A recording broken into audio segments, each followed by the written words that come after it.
Hello everybody, the annoying guy with the annoying accent is back, and I'm bringing you another video from my series Quick Thoughts On, in which I always talk about different stories from the rich Star Trek universe. This video will be about the next episode from the TV show Star Trek The Next Generation. It's called Too Short a Season. It was aired for the first time 30 years and quote-unquote few weeks ago, and these are my honest opinions about it. This is one of the special episodes. Most of the time I watch the episode one day, I immediately know what I want to talk about, I write down some notes, and the next day I turn the notes into a so-called script, which I then record and sync with random stills from the episode. But there is also a different type of episodes. Episodes which I watch and the next day I don't remember what it was about or have no idea what I should talk about. I watched Too Short a Season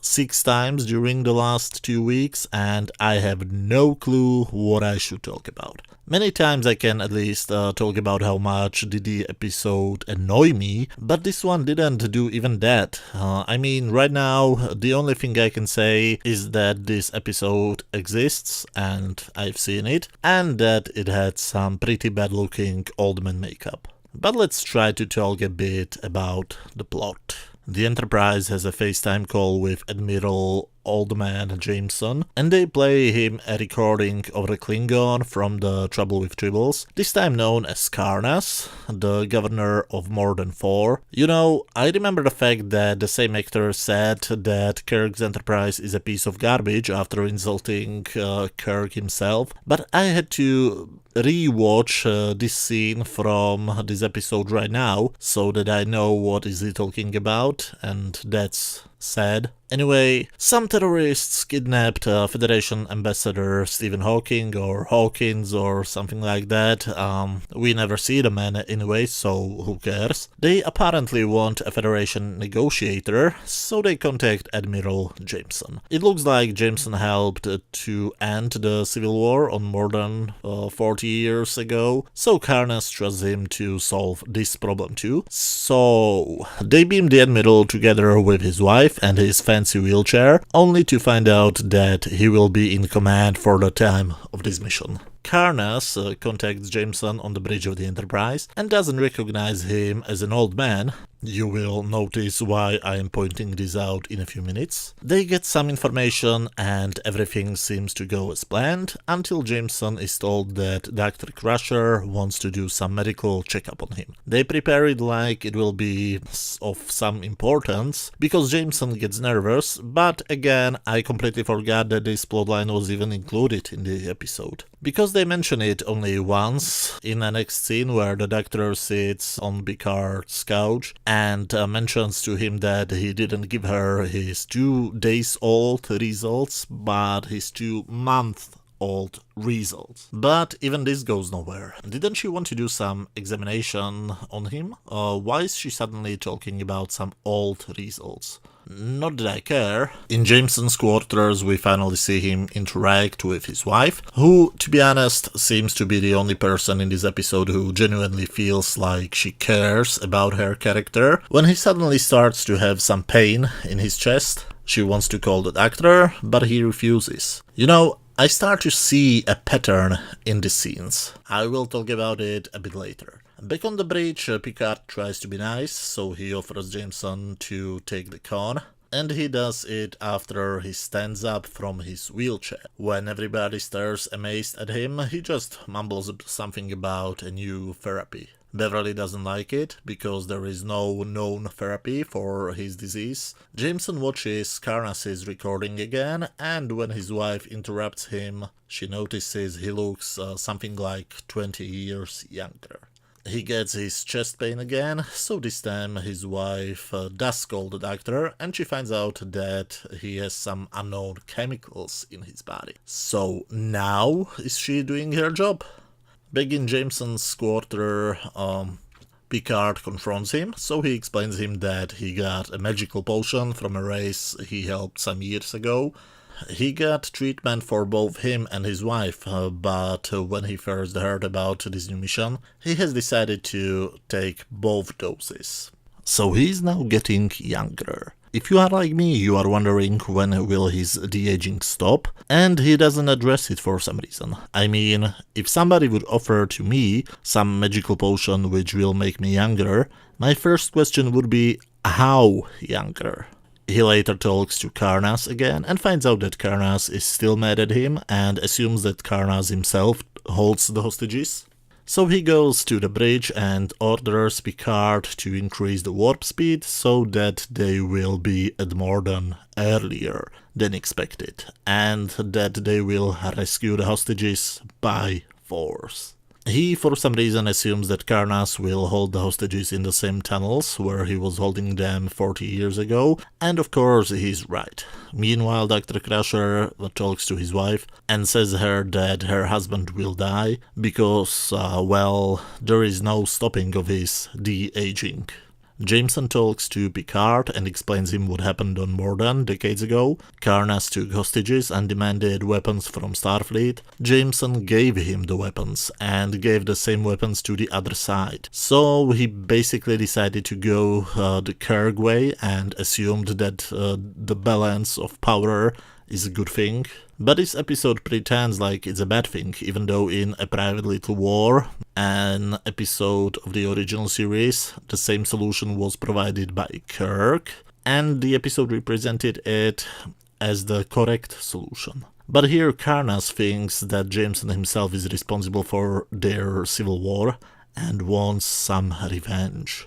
When they arrive to the planet, Jameson, Picard, Tasha, Geordi, and Worf, and Data beam down to the tunnels and start searching for the hostages. Why are they in the tunnels? I guess because the art department had these corridors built, so they wanted to reuse them as often as possible. Because this is not the first time we see the corridors, and definitely not the last time. But they are greeted with soldiers who shoot at them, and Jameson collapses. But he wasn't injured. It's his health problems again. So he gets beamed back to the Enterprise, where Crusher tells him he's dying. Karnas is outraged and stops pretending that some terrorists actually exist, and tells Picard that if Jameson won't be down on the planet soon, he will start executing the hostages. Jameson decides to redeem himself and beams down. And because he looks like he's 35 now, Karnas doesn't recognize him. So, in the beginning Karnas didn't recognize him as a 85 years old man, but now he doesn't recognize him as a 35 years old man. They met when he was something around this age, so shouldn't he recognize him now, or does he simply have bad memory? They show him a slideshow of his appearances during the de-aging process. By the way, who took the pictures? When? And why? Does every admiral have his own photographer who travels with him everywhere and takes his pictures all of the time?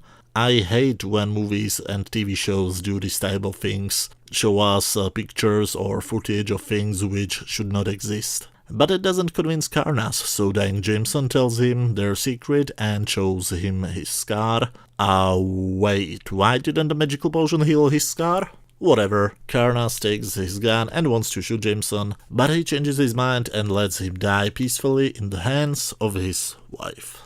I think I know what bothers me about this episode.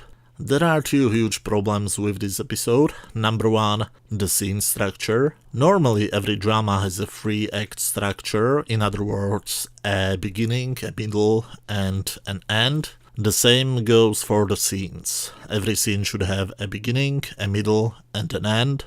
But most of the scenes in this episode, especially before they reach the planet, don't have a proper ending. They simply stop. Some of them don't even have a proper beginning.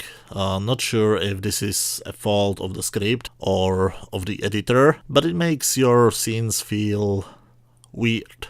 Number two, show don't tell. We are told that there is some ambassador who is now a hostage. Wouldn't it be much more interesting if the episode started with a small action scene during which we would see that he is actually captured? plus a few shots of him being held at gunpoint or something like that during the episode. We are told that there was a civil war on the planet. We are told that Jameson has a miracle potion. We are told that he needs to go to Dr. Crusher. We are told that Beverly found out that his results are not 2 days old but 2 months old. You get the picture. It's always much more interesting if we see what's happening instead of being told what's happening. There is a reason why film is a visual medium. The acting is weird. Patrick Stewart seems to be confused, like he didn't get any directions. Michael Pataki, who plays Karnas, seems really angry. I mean, he doesn't seem to be pretending that he's angry, he seems to be really angry. You can see it in the bloopers. There are many takes of the scene of him with Patrick Stewart, and Sir Patrick actually seems to be afraid of him in some of the bloopers. I'd love to be a fly on the wall during that shoot.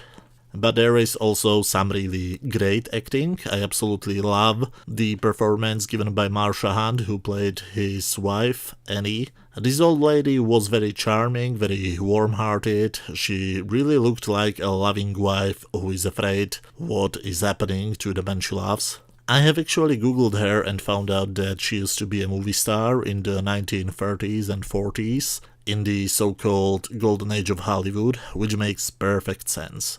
She has that kind of an old Hollywood feeling, and she's the best thing about this episode. The dialogue between her and her husband is pretty good too, and it's probably a direct result of the fact that the script was heavily rewritten by DC Fontana, who has a co-writing credit, which means she rewrote at least half of the script.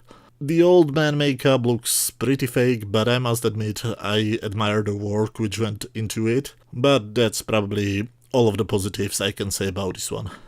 Overall, this episode is not horrible, but it's definitely not great. On my usual scale from 0 to 10, where 0 is complete garbage, 5 is average, and 10 is a masterpiece, this episode belongs to the lower half. After thinking about it for a while, I think that giving it 4 out of 10 would be more than enough. The most serious problem is that it's just boring and absolutely forgettable. The only thing I will remember about this episode is the makeup. But as always, those were just my opinions. Feel free to let me know what do you think about this episode down in the comment section. If you enjoyed this video, please hit that thumbs up button, and if you have some free time, feel free to watch any of the other videos you can find on my channel. You should see some links to some of them on screen right now. Thank you very much for watching, and see you very soon talking about the next episode of Star Trek The Next Generation called When the Bow Breaks. Thanks a lot. Bye.